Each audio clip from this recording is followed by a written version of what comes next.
Isang barko ng Bureau of Fisheries and Aquatic Resources o BIFAR ang napinsala matapos dikitan ng isang Chinese fishing militia vessel. Sa gitna yan ng mga diskusyon para sa pagpapanday ng Code of Conduct sa pagitan ng China at mga bansa sa ASEAN. Nakatutok si Chino Gaston. Kuha ito ng Bureau of Fisheries and Aquatic Resources nang dikitan at kumayod sa kanila ang Chinese militia vessel na yan noong umaga ng October 11. Binuntutan at ilang beses daw noong subukang harangin ng Chinese militia vessel ang BRP Dato Cabaylo na nagsasagawa ng routine maritime patrol malapit sa Pag-asa Island.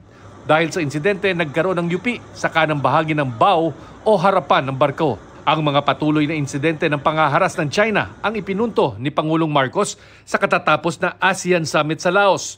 Sa kabila nito, bukas pa rin daw ang Pilipinas na makipag-usap at makahanap ng mapayapang solusyon sa tensyon sa West Philippine Sea.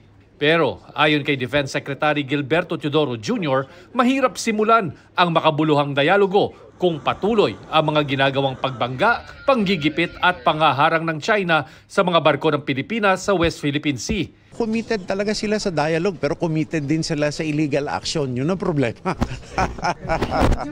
Isa sa mga nakikitang solusyon sa problema sa South China Sea ang pagbuo ng Code of Conduct sa pagitan ng China at mga bansa sa ASEAN.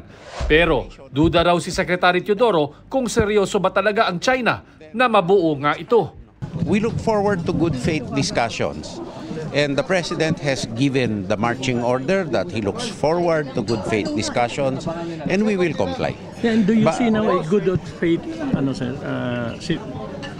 yung on the part of China? Right now, I honestly speaking, I do not see that. And the President also echoed that in saying that we cannot cast a blind eye or turn a blind eye on what is happening in the West Philippine Sea. Sa ulat ng Reuters, hinarang umano ng China at Russia ang proposed consensus statement ng ASEAN countries kaugnay sa South China Sea.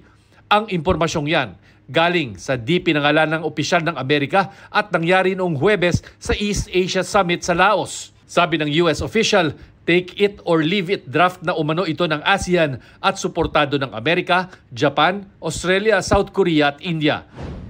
Wala pang tugon ng China kaugnay rito. Gayon din sa mga pahayag ni Secretary Teodoro.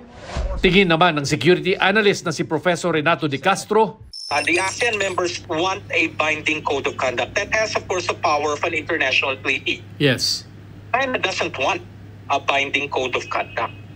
China is using the code of conduct to basically prevent ASEAN members from having security engagements with their treaty ally. para sa GMA Integrated News, Chino Gaston, nakatutok, 24 oras.